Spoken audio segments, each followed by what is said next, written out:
Running up. 7, 3, 2, 1. We're live. Welcome back, everyone. Today's a very special episode. Dropshipping versus real estate. We're going to be comparing our high-ticket dropshipping business to selling land. We've been doing both things, to be honest with you. And what do you like better, Mike? Let's just say it. Let's reveal it. I don't know yet. Joe. There's one thing that. Hold on, let me mute. Okay. There's one thing that I enjoy doing right now, and that's the land. Maybe because it's new, but they got pros and cons, like everything. Yeah, the chat is immediately popping off. What's going on, everyone? Can you sell on your Shopify store? Yes, you can, Kobe. That's it's kind of like dropshipping. It really is, and that's why I think we gravitated towards it initially, because there's a lot of similarities. And yeah, it's kind of like you're just dropshipping dirt or dropshipping paper, right? The shipping deeds to and fro. But yeah, let's we got some people coming in. We got people joining, people chatting. Say what's up if you're in the chat. We could say hi to everyone individually. I think the engagement is better that way. Yeah. So hi, Corbin White. He says, hey. Like we're doing a webinar or something. Yeah. Kobe Moon, we already addressed your comment. Michael Laco says, hi, guys. My Sean McCranny says, what's up, guys? Hello to everyone that said hello. Brian says, hey. And Focused says D4D. I don't know what that means.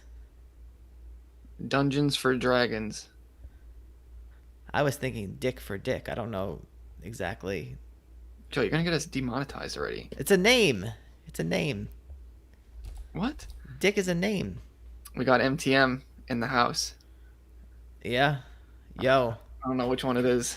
More than it's either Jared or Lopez. Hopefully not Lopez. Yeah, hopefully not Lopez. He's going to hijack our freaking stream again. Yeah. All right, so let's move on to the first slide here. Well, describe what we're looking at here, Mike, for the listeners. Skip and hold on. I didn't skip anything. That's the first slide. Was the first? Oh, yeah, right. I didn't make the title slide. I'm new to this this whole thing. My apologies. Okay. So. Driving for dollars. No, it's not driving for dollars, Focus. We will get into that. And if we don't, then please message me.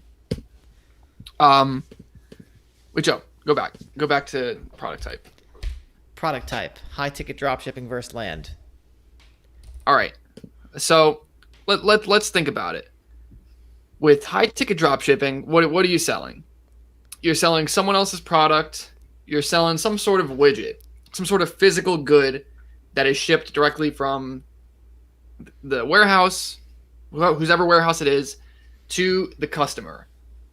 Whereas with land, it's not going anywhere. It's just dirt. But what you are essentially selling is ownership. So similar to, a physical product where you put the pictures up of it, you put a description up of it, its specs, all that. A piece of land is kind of the same way. You put up pictures of it. It has specs as to where it's located, the acreage, whether it has certain utilities, whether it has certain features to it, the zoning.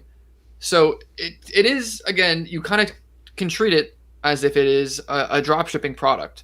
But if you go to the next slide, Joe, we can kind of look at the differences. Yeah, so describe what I'm seeing on the screen here is we got a slide of a map in Imperial County, California, and we're looking at a bunch of land listings. They go from 5,000, 8,000, 10,000, 13,000, 14,000, 15,000. Joe, you said all those names, all those prices. Oh, it's okay if it's a round number. Okay. So this is like, the Google shopping of land, right? Would be Zillow, Realtor, all these other sites that syndicate all the available properties in a particular area. And so this is kind of an example of that. We're looking at sold data right now. So not to jump too far ahead, but on Zillow, you can look at what's for sale and what has sold. So I just picked a random county in California. It's mostly just desert. And you can see here, people are selling acres of property for $10,000, 4 acres for $15,000, 10 acres for 14, 20 acres for 13, 0.6 acres for 8. So really, I just kind of wanted people to get a feel of what it looks like, that there are properties at certain low price points. You can go even lower. You can find properties that sell for, $3,000, $1,000. And that's kind of what's cool about land. It's not like you need to get a mortgage to buy a house or do any of these types of things. You can do this basically with whatever your budget entails to a degree. You should definitely have some money if you're going to try and do this. But if you go to the next slide, Joe, I want to compare that to a kind of similar situation you would encounter if you were shopping for. Let's see here. Did you change it? Yeah, we're looking at outdoor pizza ovens. Cool. So this is obviously a completely different market. If you're looking for pizza ovens, you're going to go and you're going to search it in Google, and you're going to see all the available listings of people that can sell that stuff. Right? So what kind of differences jump out to you, Joe? Well, obviously the price point difference, number one. Number Mhm. two, and I guess this isn't that apparent on this picture, but you do see it, is that, so for example, for the Chicago brick oven pizza oven, you're seeing the same oven from 5 stores, which is another thing. Yeah. Yeah, those are the two main differences that I see. Yeah, and that's kind of what stuck out to me, right? Was if you're selling a piece of property, um, I mean, and we looked at desert squares, which is basically as generic as it gets. We don't do the desert stuff, but a lot of people do. And if you own a piece of land, right? It's not like you're competing with other people who are selling the same exact piece as you. You have your own unique piece, so you're selling a one of one. And so this was something that really intrigued me. Is one of the bottlenecks with drop shipping is, for one, with suppliers, they have their own set price points, they have their own set margins. And I don't want to jump ahead, but with a piece of land, you can kind of pick what price point works for you. And if you go ahead and you buy something, you only have to sell one of those because you only have one, right? Yeah, you only have one, so you can only sell one. Yeah, essentially, unless you own just kind of a big plot of desert and you break it off into like equal pieces, most properties are different. If you go and look in a particular zip code and you're looking at a piece of land, there may only be, say, a handful, a couple dozen of pieces of land in that area, and they all might be in different locations, have different attributes. And so what you're kind of selling is not something that someone can just come on and you have to compete with another person. And so that kind of segues us into the next thing, which is Demand. But let's actually stay up to date with the chat, because we have people. I guess this is since this is a different type of episode. I think people are dropping some questions that I think might be relevant yeah. to the topic at hand. So Focused says, "Are y'all doing wholesaling?" And he's still crying at DAC for DAC. Well, it depends what you mean wholesaling focused. To me, I would say yes, because we want to sell things for wholesale prices, but I'm kind of skipping ahead. But wholesaling can mean it has other definitions, so you'll get the idea as we go along. And Brian said, "Imperial property. Does it have view of beautiful Salton Sea?" I don't know. I think Brian's from California. He might know more about that area than me. I don't really know much about Imperial County. Um, Alex said, sup, guys. And Michael said, I think for many people, pieces of land are more or less the same because even if the lands are different, there isn't much that would make them different. Well, the point I'm trying to make is that it is not, it's not different. Or sorry, it's not the same because, I mean, if, in the example of pizza ovens, you have 10 people competing to sell you the same exact product. So by that definition alone, if you have a piece of land, that is it's a unique piece. So the differences vary whether you're in the desert or if you're in the mountains or where you are. One piece of land in one zip code can vary versus another zip code, and that's really the point I'm trying to make. Am I good in getting that across, Joe? Yeah, I think so. I think it's important to stress that each property, yeah, is not the same at all because they all have different like elevation profiles, different access to different things. Yeah, they all have different shapes, different types of foliage. That's all going to make a difference to a buyer. Yeah, different zoning. And so, exactly. And so, kind of, I'll get to what I think your point is, Mike. But really, there's a big difference in terms of demand when it comes to high ticket dropshipping versus a piece of land, right? So, in my opinion, high ticket dropshipping, the demand is driven specifically by the brand that you're selling and the product type that it is. So, if you're selling, say, an office chair, well, there's a lot of demand for office chairs. So there's no problem there. But there's a second layer of that, which is the brand of office chair that you're selling. And so what we do is we're kind of able to get in with particular suppliers and tap into these pockets of demand, because it may be hard to sell an office chair profitably on Google Ads, if depending on how much you make off of it, its price point, all these things, and then but there's also going to be brand demand for that type of office chair, and you can advertise for that, and that has its own set of demand. It might be a little bit less competitive because people know that they want this particular office chair down to the SKU and so on and so forth. With land, it's kind of like demand is driven by a county or a zip code. It's like someone, it's like there's little real estate markets within each state, within each county, within each zip code. And so with high ticket dropshipping, you're kind of bound by whatever suppliers you have, what their price point is, and what your margins are.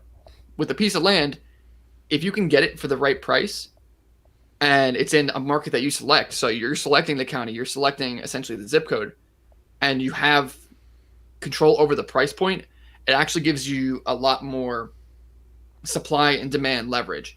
Because in that Imperial County example, right, someone is selling a 1 acre property for $10,000.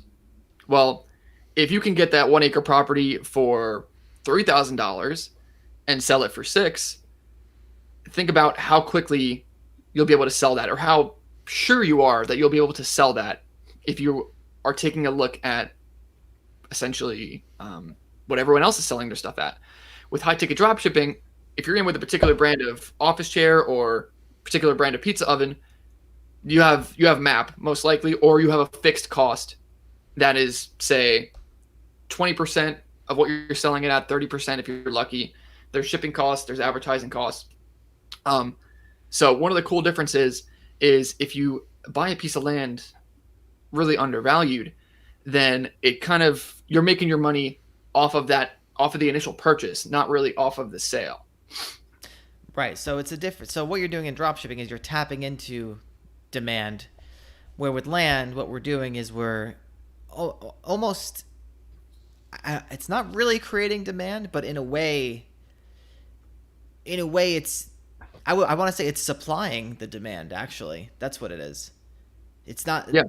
It's not that the demand is there, but it's not fully filled, of course, and it's never going to be fully filled because real estate's always moving. But like I guess with dropshipping, with selling physical products online, generally speaking, the market is only a certain size. Well, if you can get it for the right price point with land, you're most likely always going to be able to sell it, and you're in control of what you buy it for, obviously.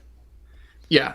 And so like with the example of the pizza ovens, if there's 10 people selling that $2,800 pizza oven and they have to sell it at that price and they have a certain upfront fixed cost. But if you were somehow able to kind of hijack the process and you buy that pizza oven, say for $1,000, and then you turn around and you list it for $2,000, you're going to essentially dominate on that product because you're undercutting them.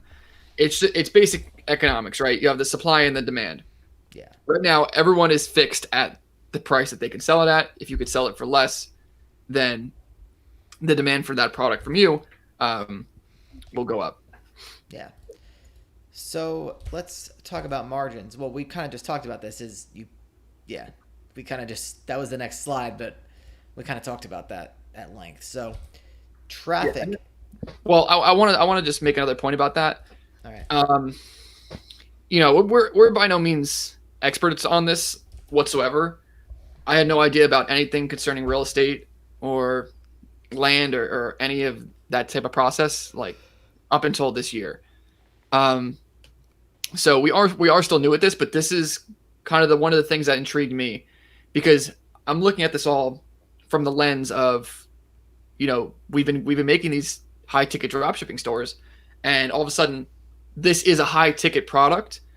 It's a one of one, and you can pick your own margins. If you buy something, if you buy something and it's for a good price, then you can turn around and you can choose to, hopefully you'll double your money on it.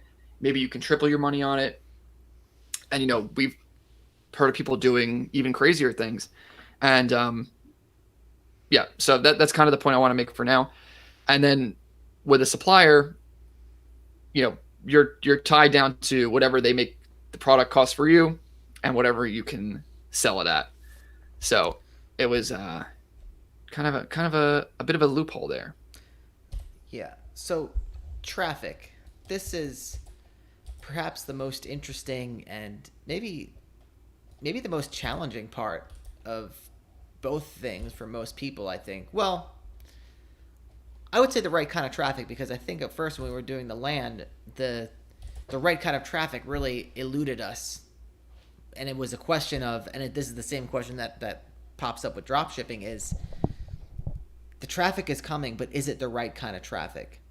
And if no one's buying, you would assume it's the wrong kind of traffic. So how do you get the right kind of traffic? Well, Joe, I'm talking about inbound traffic, right? So yeah, in the sense of land, I'm not talking about how we sell the land to a customer, because we kind of talked about that like in the last slide. If you can sell it cheap enough. Oh, you're talking about buying the land. Yeah, if you can sell it cheap enough, then someone's going to buy it. Right. I'm talking about the actual acquisition difference. Okay. Right. So I'm comparing on a high ticket dropshipping site, you're not paying anything for the product. The only time that you do pay is if a customer comes to your website and then they buy the product from you and then you buy it from the supplier. So, that is like the best part about high ticket dropshipping. And it's probably one of like the biggest hacks in all of online business, or even in business, is this idea that you can go in and you can get in with a supplier and you can sell something that's $3,000, $5,000, and you don't even have to have it before a customer buys it from you. And it's just instant margin. Yeah. Which is one of the downsides of real estate or land, is that obviously you do have to have the product. And there's a small caveat to that, but we won't get into that. So the question is, how do you know that you're getting it and it's going to be able to sell? And as Kobe's asking, how do you scale it? Because with high ticket dropshipping, if you want to do 100,000 in sales, we know how to scale that. You're getting traffic through Google Ads, through SEO. You just need to double down on what you're doing there.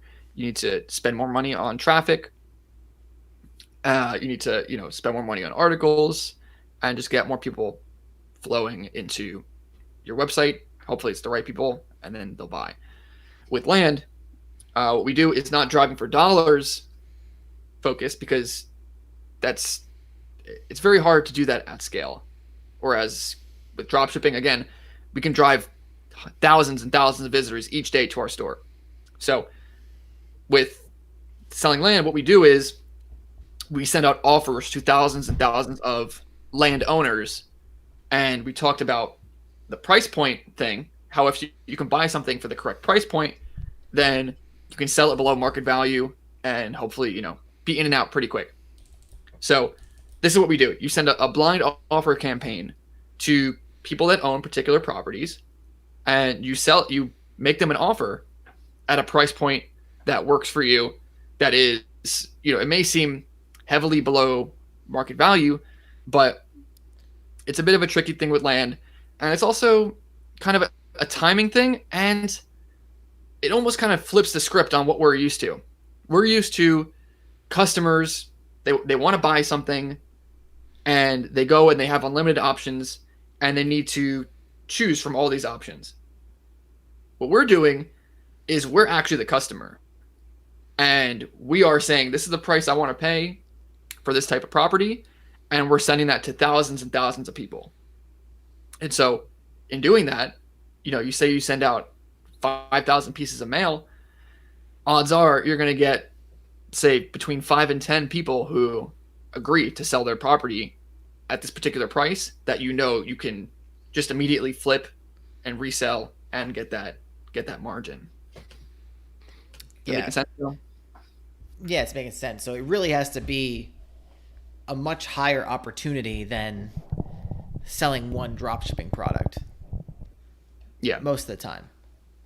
You want to at least make a couple thousand per sale, if not more. Yeah, and this is really one of the only things that we found that actually allows you to systematically do that, right? Because we make these sales that are thousands of dollars, and we do it pretty routinely, but I think there's a bit of a bottleneck when it comes to doing this, because I think there's a limited number of really, really expensive products out there that like people are just willing to buy online. Because once you get into, say, the $15,000 price range, the $30,000 price range, there's not a lot of stuff online that is that price point. Well, there's also a limited number of buyers, which is the thing online. Is like, say maybe you have 100 buyers in a month that are going to buy one of your $20,000 products. It's taking 100% of any market is going to be very difficult. Whereas here, just the way the pricing works, the way you've explained it, and because the world is such a big place, it's not unreasonable that you can't systematically secure a bunch of pieces of property in a given month that are going to make you a substantial amount of money, and then just repeat that process. Yeah, exactly. And then Kobe said, then test proper low ticket methods. Yes, we are taking all this money from selling land and we're funneling it into AliExpress and Facebook ads. No. So yeah, this was really one of the only things that we found that you can systematically go after, say, the $30,000 price point. You try and buy it for 10, and then you can make, again, $20,000 per transaction. And I mean, those people that do this at the scale of, say, buy for 500, sell for 2,000, buy for 1,000, sell for 3,000, buy for 3, sell for 6, all the way up to, we're gonna have people on the show tomorrow that do this. It's how we learned. And I know right now they're buying for 30, selling for like 80,000 and up. And they've made they've talked about how they made $500,000, over $1 million on just a couple transactions. Sometimes that can happen. And obviously we haven't had that yet. Otherwise, I think we would have announced this much sooner. But just kind of again, I'm trying to give you an idea of the differences and the possibilities when you're doing things this way. So yeah, that's what would intrigue me, is that you can kind of just pick your margins, and there's hundreds of millions of properties out there, so it's a lot to choose from. Yeah. So where are we at? Upfront investment. Yeah. High ticket dropshipping versus land.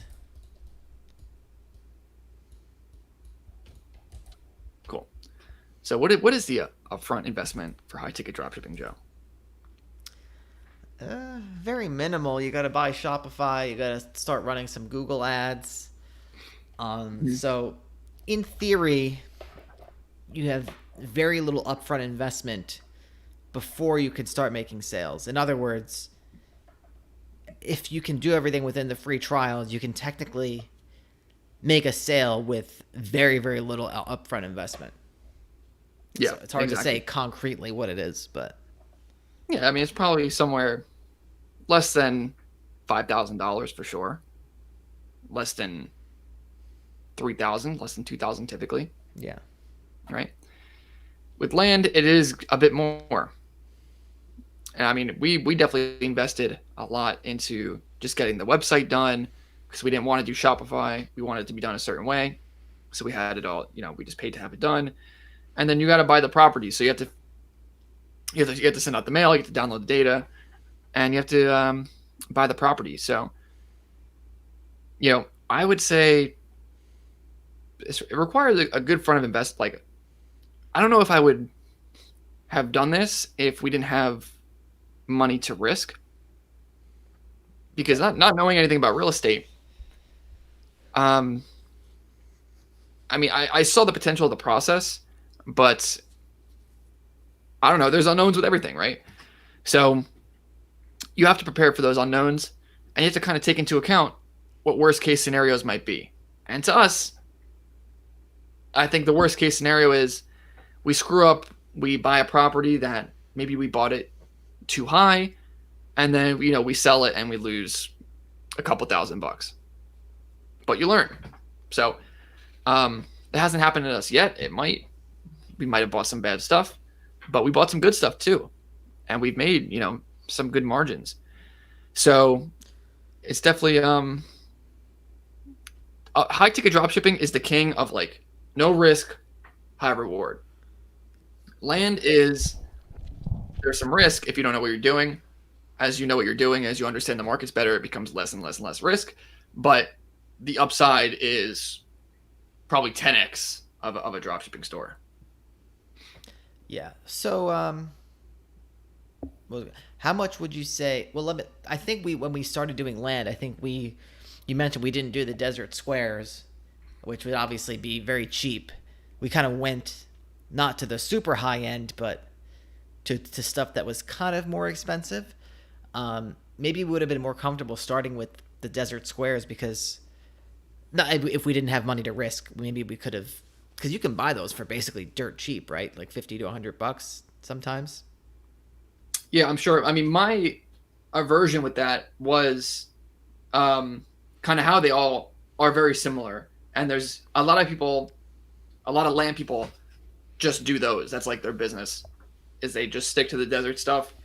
And, if you've watched our videos at all, you understand how we like to go after kind of lower competition, quieter type things. So that was really what I tried to gravitate towards, instead of just what everyone does. Yeah. So maybe that was the right decision. Maybe it was the wrong decision. I don't know. We're mailing on some slightly desert stuff right now.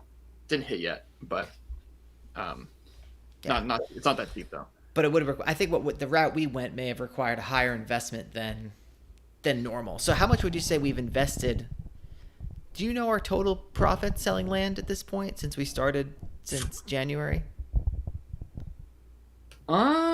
Including what we spent in inventory that has not sold yet, or Well, maybe both. not counting that. Maybe not counting that, and then we'll say how much inventory we have. So if you want to do that second part where we talk about what we spent on inventory, I don't know. That would be a difficult thing to calculate. But if we look quickly, I'll try and run some numbers. Boy, we really should have prepared with. Well, I didn't know we were going to talk about numbers, Joe. You Nah, I know. I sprung it on you. you sprung it on me a little bit. I'll read the. Okay. Okay. No, I got some numbers. Okay, so so before I get into this, there's two ways you can sell a property. You can buy it for cash and sell it for cash, or you can buy it for cash and sell it as owner financing. So you make the buyer give a down payment, and then you charge them, say a monthly fee or monthly rate for 72 months, whatever, and you can charge an interest rate. I think we do like 10% interest, and so you collect those monthly payments over time. So at this point, based on the properties we've bought and sold, whether for terms or not, we stand to make around $27,000, and that's a gross $27,000, and that's gross revenue from the property, the margins on the property, not taking into account like the mail costs and stuff like that, which may be, say, an extra $6,000. So right. So that's that's the property costs minus, or sorry, what we sold it for minus the property costs.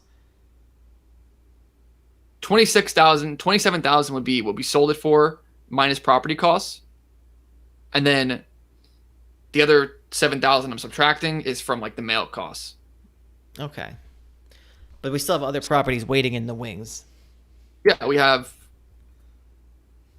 1, 2, 3, 4, 5, 6, 7, 8, 9, 10, 11, 12, 13.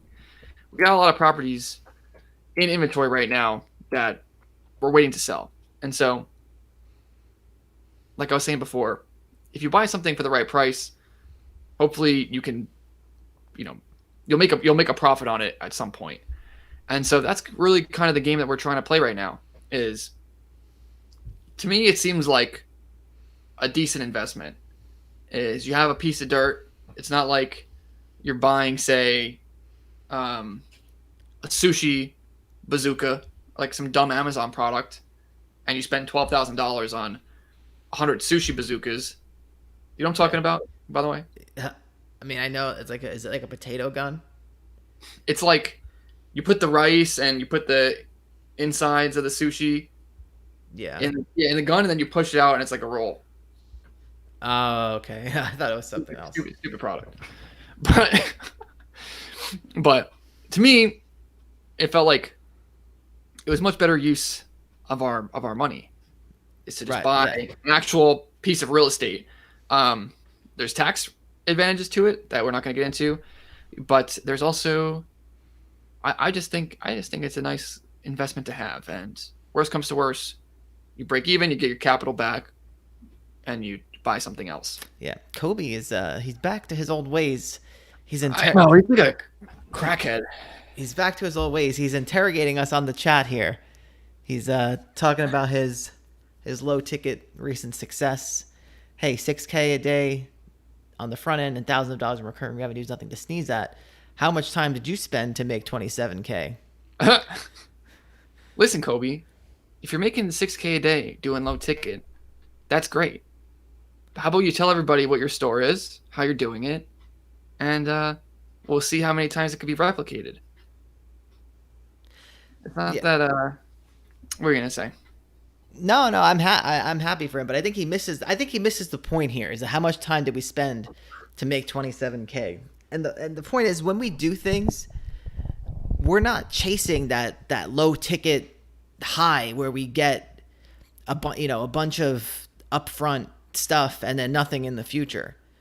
The point of us doing this and us spending 8 months to make $27K is the fact that this time next year or this time in 2 years, we'll be doing those deals that you were talking about earlier where you're making 6 figures a deal or more.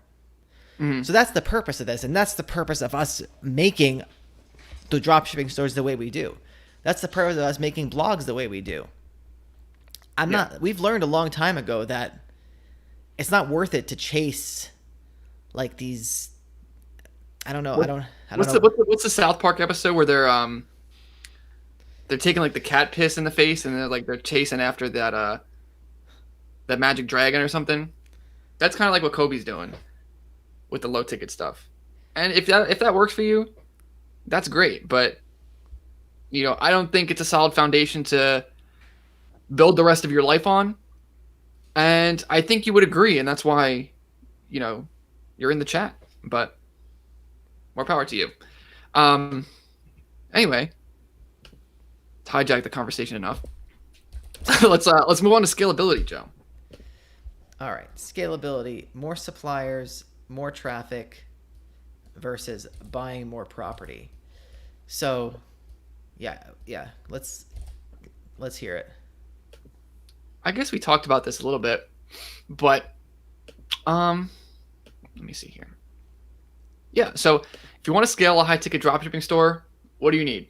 Take the suppliers you have, increase the traffic to them, assuming the traffic quality is equal, and then your revenue should go up and your profit should go up theoretically, right? With land, you're taking what you're doing and you're just sending out more offers, or you're changing your price point. Say from instead of buy for 2, sell for 5 to buy for 5, sell for 15, or buy for 30, sell for 80. And so that's kind of where I think I would give land the nod here. And it's because you have this, like, we've put a lot of energy into this because we didn't know anything about real estate. We had to learn from the ground. This is like an advanced version of high ticket dropshipping in my opinion, because you need to understand everything about real estate and how markets work, how different properties are, zoning, stuff like that. But the reward is you can tap into different markets and get these huge margins and a huge amount of scalability. So while high ticket dropshipping is great, and you can certainly make enough money with it to really live a great life, to me this seems like the next step. And maybe we're being greedy, Joe. Maybe we're just maybe we are like Kobe. We're just chasing the next thing, the next shiny object. But what do you think? I mean, I certainly feel that. I think I do. I mean, yeah, it's hard to say. I mean, I think we do chase shiny objects like Kobe. But it's good when we end up making money with them because we learn something. And the same with, it's good that Kobe is making money with his low ticket thing that he's been working on for so long, because it's you can learn from it. But I think the difference is that when we tend to put focus on something, it's because we have a much bigger picture in mind because we're acquiring the skill set. Like, for example, I always see this business model about people making money on like ClickBank or whatever. They're doing display ads arbitrage, where if you see a blog and you look at like the tabula, like the bottom where it says Outbrain, and it says like Amy Schumer is not. I saw one earlier that was kind of funny. She's like, Amy Schumer is not apologizing for her new body, and then it's like a picture of Amy Schumer, and like you click it. So they're obviously doing like some display ads arbitrage or something like that, where it's like they're just relying on enough people clicking it to you landing on the other site to make a little bit of money off ads, and then at scale you can make some money doing that, and maybe you can make a lot of money doing that. But it's just something where you have to keep chasing the dragon. You have to keep creating new campaigns. You have to keep doing testing. You have to keep doing all this stuff. And I think that's the point of everything that we try and do now is I don't want to create I don't want to keep testing new campaigns or like do all like I'm lazy. Yeah. Like I'd rather have a million little things where I don't have to do anything. And I think this land definitely falls into that because there is a process to it. Like you're sending out mail and you're doing all this stuff, but it's it doesn't work in that same way that I just described, like testing a Facebook campaign or testing an ads arbitrage campaign. You just send out a bunch of mail, you feed all the offers that come back, and then you buy some property and then you sell it. There's Yeah. no, I don't know exactly what the word is to describe what's different about the processes, but I guess when you're doing like ad stuff that you have to test, when you're doing stuff that's not evergreen, you're really, really chasing after that customer. Whereas with this, It's not compounding. right, and the customer, but more like this, the customers are coming to you. That's the difference. Is yeah, you're putting out a little feeler to the customer, but it's a totally different relationship than serving an ad to someone. Yeah, but what you were saying was serving an ad can be a good business model, right? If you have a bunch of websites that are, they kind of just passively make money, and right, like you learn how to do this and you can just scale it pretty quickly, pretty measurably, pretty reliably. Well, I was talking about buying and selling ads. Usually, you don't sell those websites. Usually, it's just like We're talking about the Outbrain stuff. yeah. It's usually you just get like a certain amount of profit from the difference in what you spend on ads. I was just trying to illustrate that like that's not a shiny object that I would go after, because I know that in the future you can't sell the website, and it's like I'm gonna have to keep making new things and testing new campaigns, much like the low ticket stuff. I'm gonna have to, even if I was Kobe's way is perfect and there was no flaws to it and we can make some more money doing it tomorrow. Like I still don't want to do it.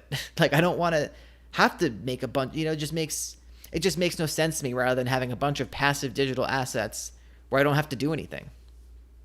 Yeah, yeah. I think the problem is that a lot of these things don't compound, and they're not consistent. They're not reliable. Like you were saying, with the Outbrain stuff, with the display ad arbitrage, something can change and it could throw off your entire business model. Because say the traffic source stops, or the the CPM changes, stuff like that, or like with Facebook ads, you have to test out a new audience. There's all these things, all these factors that if something goes wrong and you have to restart, you're essentially starting from zero. I mean, we make the analogy to gambling. It's like the Facebook ads casino, because if you have this winning product, hopefully you have that, and the ads stop working well, you're back to ground zero. You have to just hit it again and see if you can make your money again this time. So yeah, I think we have a certain criteria for how we do things, and that it has to just be something that just is easy and consistent.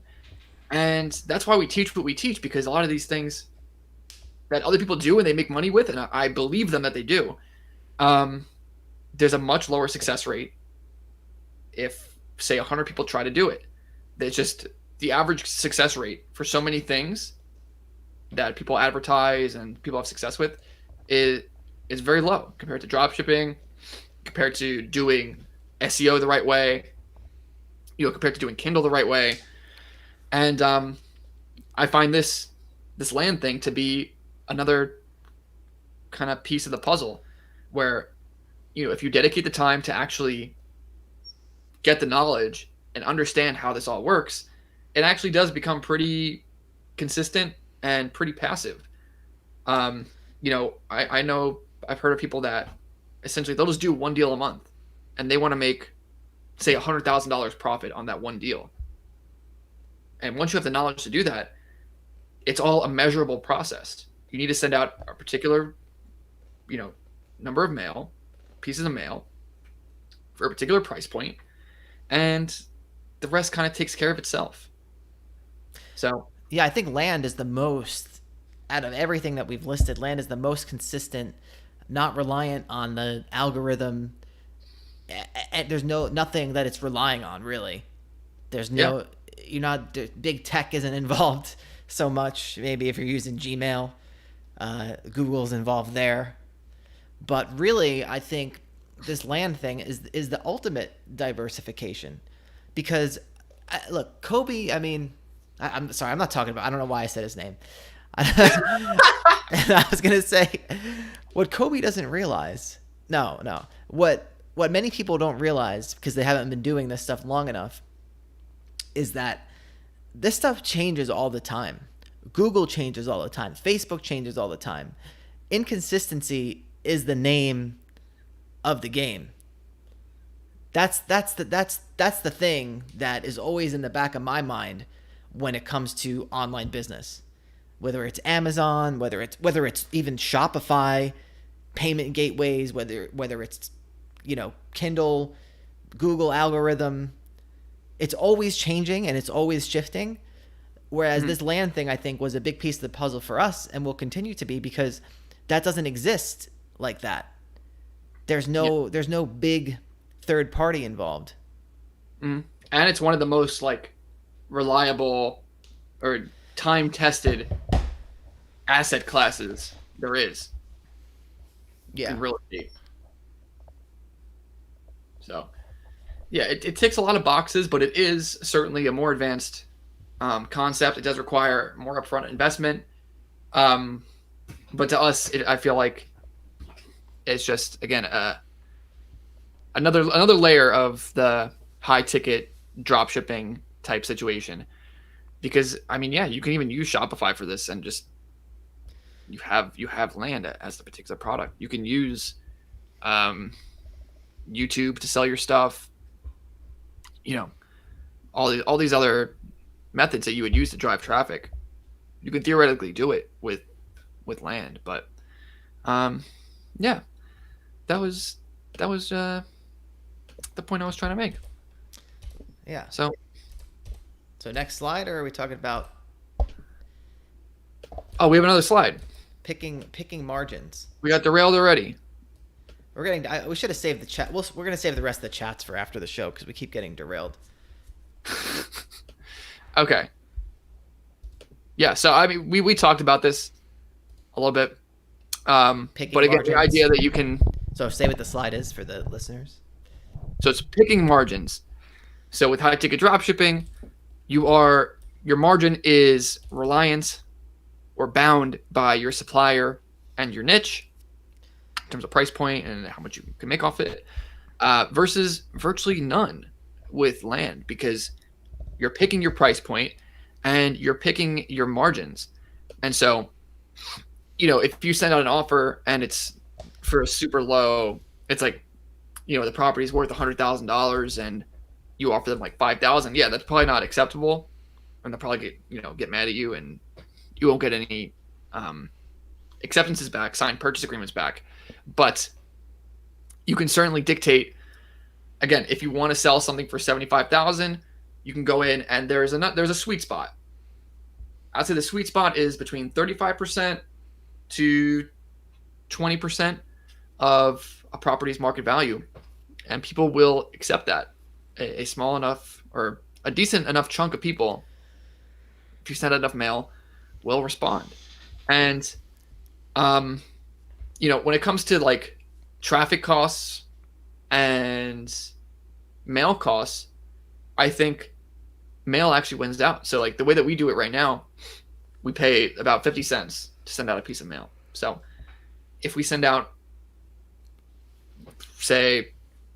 we get one deal for every 1,000 pieces of mail we send out.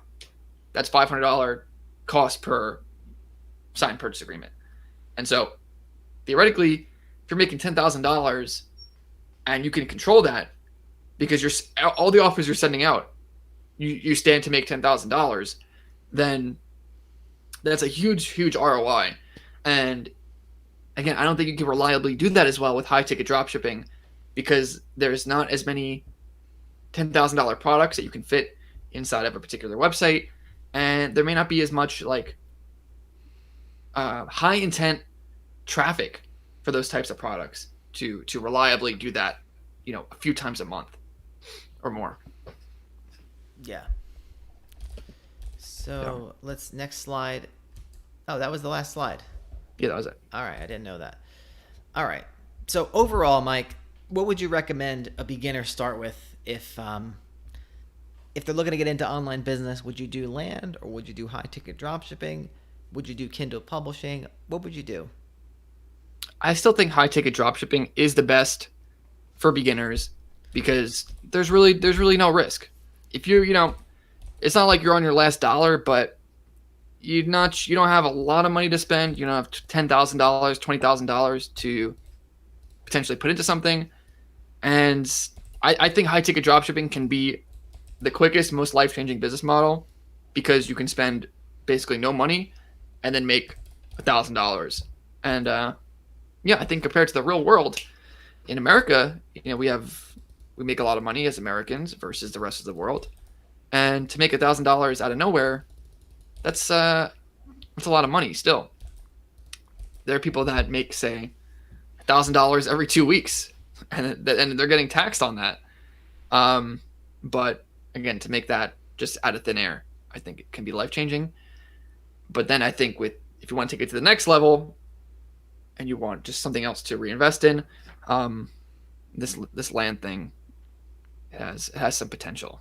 Yeah. I'll say that. What I've noticed is that so the less parties are involved, I think the less like risky in a way the well, I shouldn't say that. I was going to say that as you remove what the things in high ticket dropshipping, the pieces, as you remove the suppliers, as you remove Google, as you remove all those things, it makes sense to put the money you're making in that into something like land, because land doesn't have those things that I just removed, if that makes sense. And at the end of the day, what are you going to do? Put your money in the bank? You're going to invest it in the stock market? You could do, there's a time and there's a place for all those things, but if you want to turn your money into more money quickly, or in a way that like actually has a good foundation and makes sense for all the reasons that we just talked about, I think land could be a good thing to do.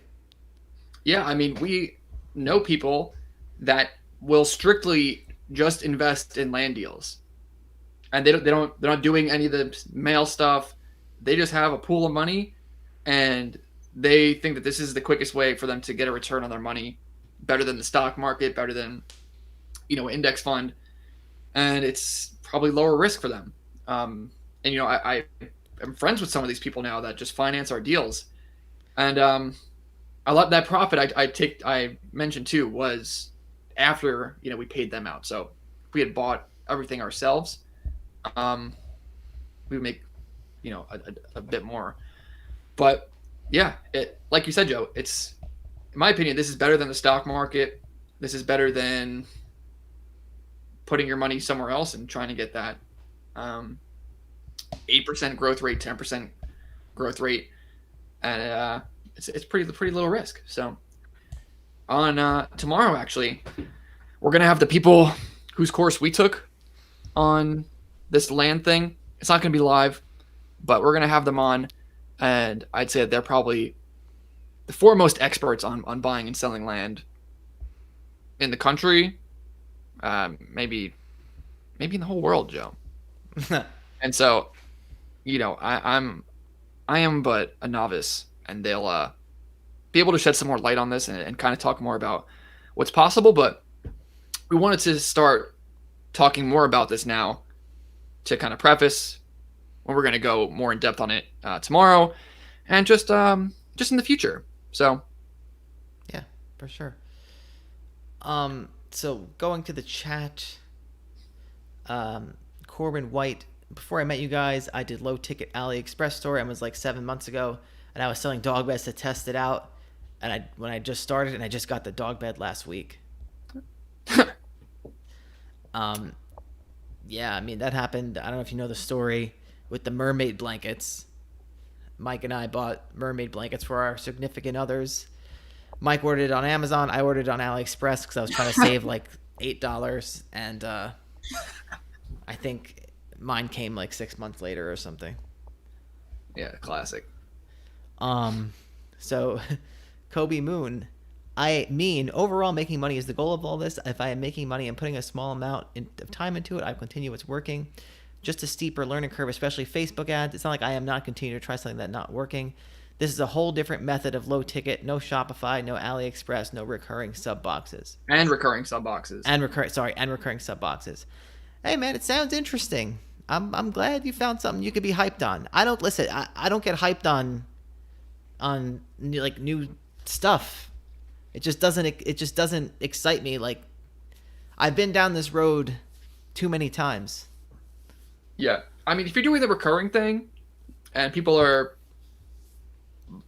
recurring, they're giving you their money still.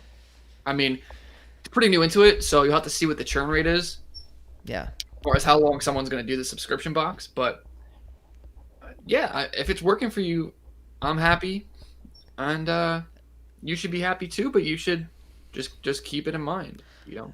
If it's all, listen, at the end of the day, Kobe, when it's all said and done, if it still works for you and you want to sell a course on it, we'll talk about it. We'll be your affiliate, man. We'll be your affiliate. You can come on the show.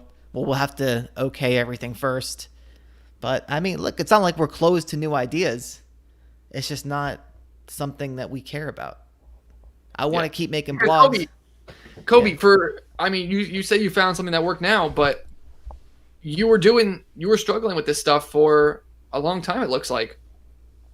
And if you recall, you were saying about how you know gurus that make a lot of money doing the Facebook ad stuff, but the point we're trying to make is it's not something that the average person can go and do and have a decent chance at having success. And we've shown that by having multiple people on our show that have gone through the same thing, and the high ticket dropshipping stuff just makes more sense. There's more leverage in it. So, and at 20 years old, Kobe, I think because you're 20 years old, maybe you place maybe less value on consistency.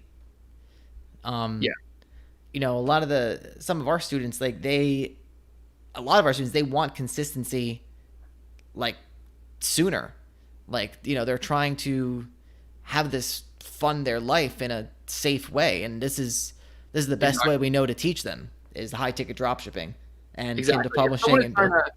They have to put food on the table for their kids. They have to pay their mortgage.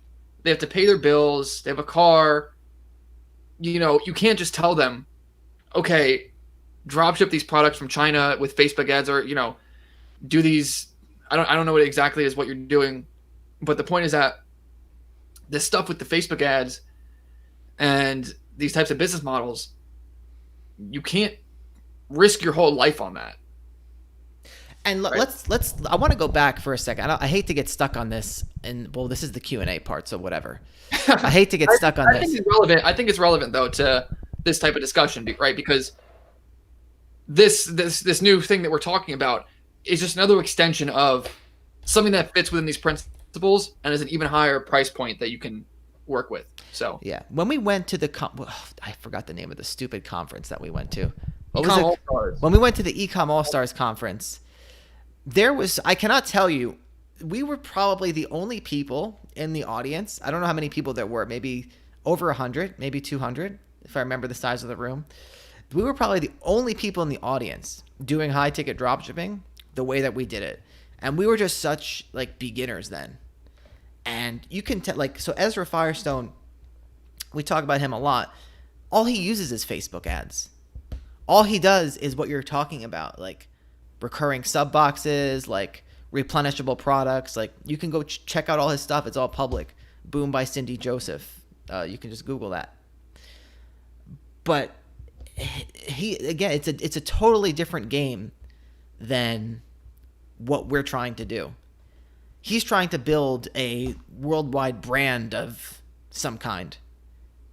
He's reinvesting at crazy levels just to try and dominate a market. We're not trying to do, and a lot of the other people at the conference that were doing similar things, I can guarantee you, because we talked to some of them, a lot of people that were, at least one guy that we met from that conference, that he was doing something a little different, but he was doing something else that was inconsistent, kind of a chasing a dragon type thing.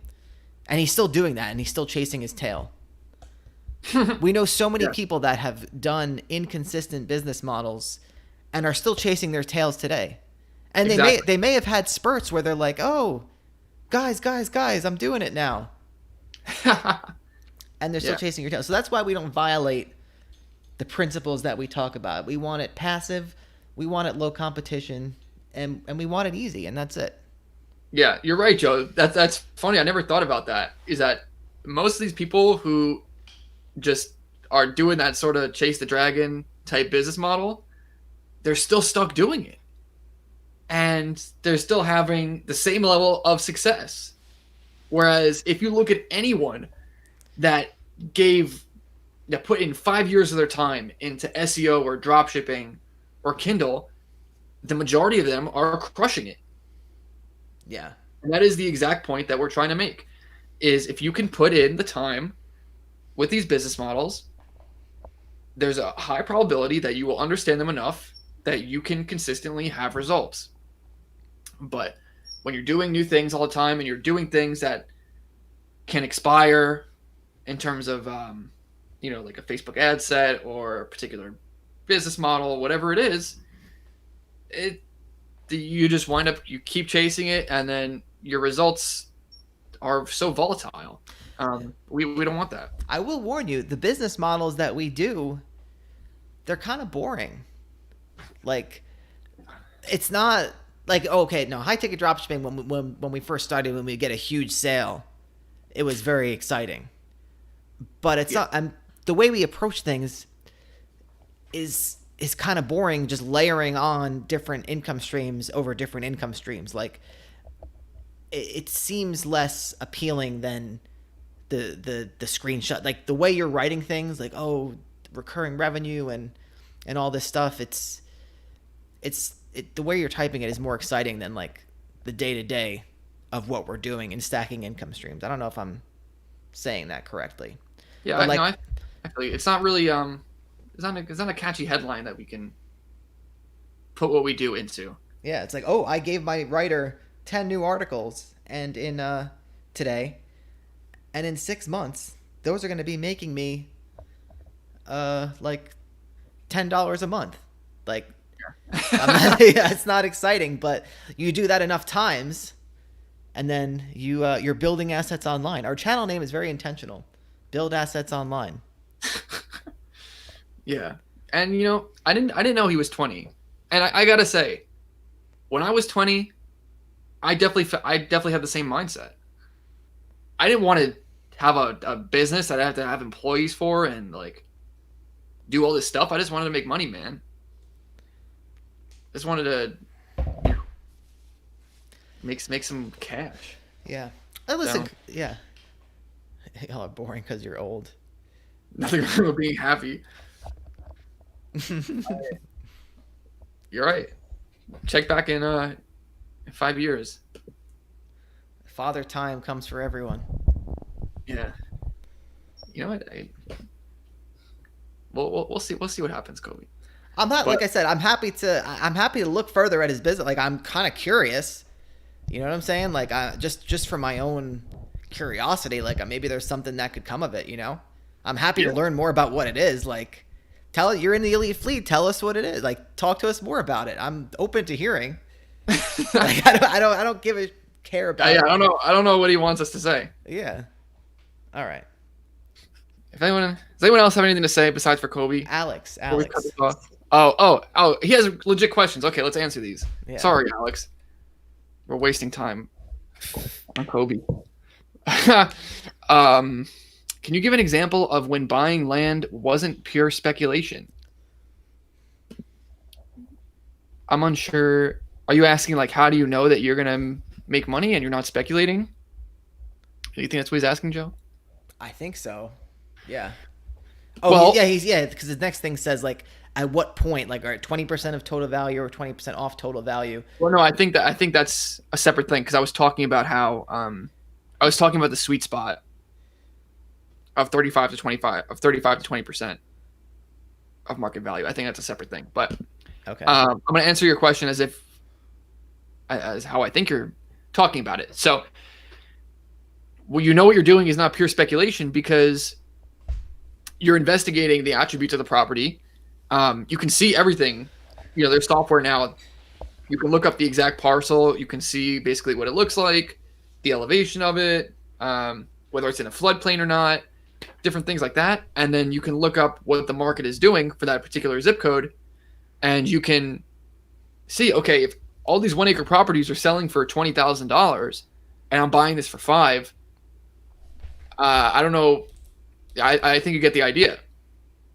Is you realize the price point you're getting it at, there's a pretty good chance you're not going to lose money based on what the market is showing. Because you could look at past sales. I showed you some past sales in Imperial County that Brian says smells bad.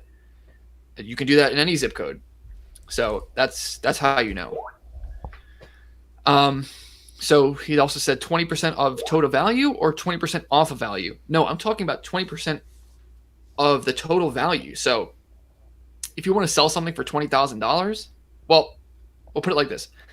If things are selling, if property, pieces of land, say 1 acre is selling for $20,000, you want to get it for $5,000 and then sell it for $15,000 because you're kind of undercutting the market. You're buying it at a really good price point and you're selling it at a really good price point. So that's the whole idea. And he said high ticket dropshipping can be the quickest job replacement. I agree. For me, it was Kindle, but that was a different time. Well, to be fair, high ticket dropshipping did replace your job because we got. Well, no, I guess because after we got suspended on Kindle, it came back, and then you were still making money from it. So I guess that's a lie. You did have Kindle, but high ticket dropshipping came shortly after you quit your job. Yep. Oh, look who's here! Teeth Health Central. Are you buying property without a mortgage? Yes. You got to run it back, Teeth Health. All right. So Alex said, how much money to start with land? Well, I mean, we kind of went over that. It depends, obviously, the property type you want to buy. If you want to do, there's stuff you can buy for cheap, say $500, and sell for $1,000, $1,500. That's perfectly reasonable. And then a few $1,000 for mail, a few thousand for website. So I would say no less than 5,000. Hopefully you have 10,000. And it also depends, how into it you are, how well you know real estate. If you don't understand it at all, I would say you might want to give yourself a little bit of a cushion. But yeah, I would say, don't have any less than $10,000 to play with if you want to get into this. And we'll talk about this more on our next show with the other people that do the land. So my Sean asks, what exactly is the Elite Fleet? The T-shirt club. You answer it, Joe. Well, it's our private Discord channel where we have one-on-one chats with our members. Most of them are in our courses.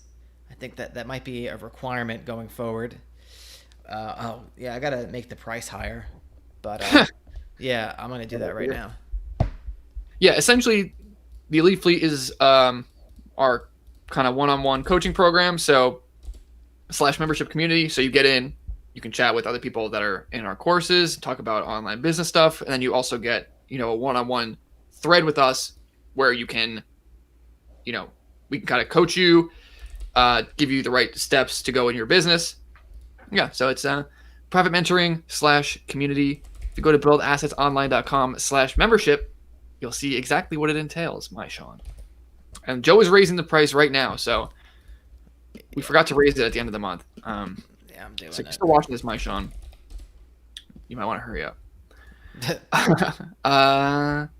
Kobe says that we're roasting him because he's chasing the dragon. I mean, he is. Sometimes you chase the dragon and you get it, and then you can ride it all the way to Kevin Zhang's house. Whoa. Never mind. Okay. Focus said, high ticket dropshipping question. Does your dropshipping blog attract sales for your products? Yes, it does, Focused.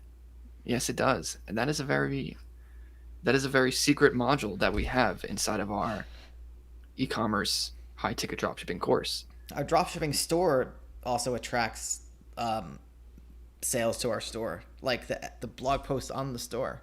So it's a Yeah, double duty. double whammy. And yeah, like we're taking up real estate on the earth, and we're taking up real estate in the SERPs, the search engines. So that's our master plan, is you know just to be dominating in digital and physical reality. Yeah. Uh, um, yeah, Focused. It works very well, especially after give it a little bit to marinate. So got teeth health, asking about the mortgage. Alex said right. So getting it at 25% of market value is key. Yes, that is key. That's the point. And Focus says, I believe Maxwell's associates have discussed wholesaling land in some of his videos using Deal Machine. I don't know him. I don't know Deal Machine, and I don't know. I don't know. I don't know exactly what you're describing as wholesaling. So maybe you can fill me in, and I can tell you how similar it is. Focused got the joke. He said we got to pause that. What? No, no. Did I miss it? Yeah, I think you missed the joke. So Kobe Moon says, "Stop! I am doing nothing like that scum. This is what I mean. You're all just roasting." Because you said chasing the dragon, and you said ride it all the way to Kevin Zhang's house, and that kind of stuff. That's not appropriate, Mike. In today's day and age. Oh, listen, I did not mean it like that at all. But Yeah, okay, don't cancel us for that. You got to understand the context. I don't even know Kevin Zhang. We're talking about getting high off of low ticket dropshipping, and Kevin Zhang teaches low ticket dropshipping. listen, I don't need to explain myself. There was no ill intention to Kevin Zhang, just to Kobe. So, Focus. I would look up Maxwell on YouTube, but I'm live on YouTube right now, so I can't do that. Yeah, and I'm changing the price of the Elite Fleet right now. So if you just tell me what wholesaling land is, I'll tell you if it fits what we're doing. And Teeth Health says, high ticket drop shipping question: is it only you who pays the supplier for products, or do you have employees doing that? If so, does that mean you give them access to your bank account? Well, Teeth Health, they have our card on file. So our employees send in the purchase agreement, and then the suppliers charge our card. So I think that answers your question. No one has access to our bank account. Not even me. You don't? Sometimes I forget the password. Yeah, me too.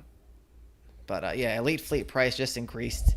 It's actually going to increase again, but that's another story. That's a story for tomorrow. Yeah.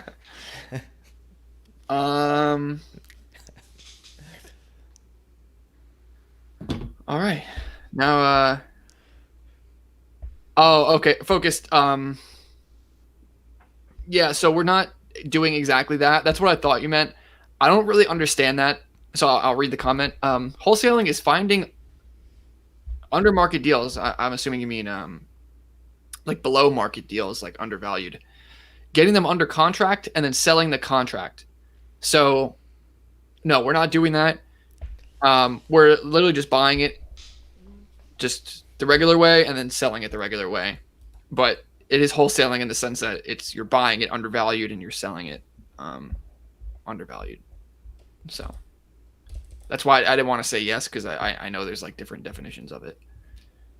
And Kobe says, "You are the worst. Never joining another live with these bullies. I'll be back in 6 months once I'm a billionaire. Bye." See ya. I mean, Kobe, you want to come in and send us messages on the live chat. That's what happens, you know. This is real life. You're putting yourself out there. Sometimes that's what happens. I was looking forward to having Kobe on as a high ticket dropshipping success member, but I'll have to wait. Well, his other partner, not his partner. I don't even think they know each other, but they both do low ticket and they joined at the same time. Nathan. Oh, He's our other low ticket guy that joined at the same time as Kobe. He's getting too many sales. yeah. Nathan's usually in here. Yeah, I don't know where he's at. Yeah. So we'll see. We'll have to make sure Nathan beats out Kobe. Yeah. And how much is the Elite Fleet Alex S? It's 97 a month right now. As of 3 seconds ago, it was 67. Am I right, Joe? Yep, 97. Yep. So, yeah, I mean, $3 a day, one-on-one coaching seems pretty good to me. And I forgot, Joe, that there was someone in the Elite Fleet who was doing the land stuff, like randomly, before we ever announced anything about it. Yeah, I don't know where he is. I haven't heard from him in a while. Yeah, he's probably off making money with land Yeah. instead of doing our stuff. So Focus says he's getting too many low ticket sales in terms of, he's talking about Nathan? No, high ticket sales. Yeah. And he has a problem with our $97 a month price point, but listen, Focused. Got to justify our time. Yeah, you're in here talking to us. I think you believe we're offering some sort of value. $100 a month to learn how to make, full-time income online. It's I mean, I would have paid for something like that starting out. Most people spend over $100 a month on frappuccinos. Yeah, I still spend $100 a month on frappuccinos. Yeah, I take all the Elite Fleet members' money and I spend it on frappuccinos. Yeah, that's a pretty good way to think about it. It's just for every new person that joins, it's one more frappuccino a day. Yeah, it's the only reason I do it, for the frappuccinos. No, I drink black coffee like a man. But okay. Yeah, I guess let's wrap it up here, Joe, before we get canceled. All right. That's it. They're coming. All right. I hope you guys enjoyed. And we're going to have to update the playbook soon, Joe. With the land? With the land, with some of the changes we're making, the playbook is going to it might have to get a little bit of an update. So, but if download it now, it's still good now. And enjoy it. BuildAssetsOnline.com/playbook. It is free. So, Focused, it's free. I know you like free. And if anyone else is watching, it's free. So, BuildAssetsOnline.com/playbook. Anything else, Joe? That's all I got. I'm ready to skedaddle. All right. Take it easy. See ya.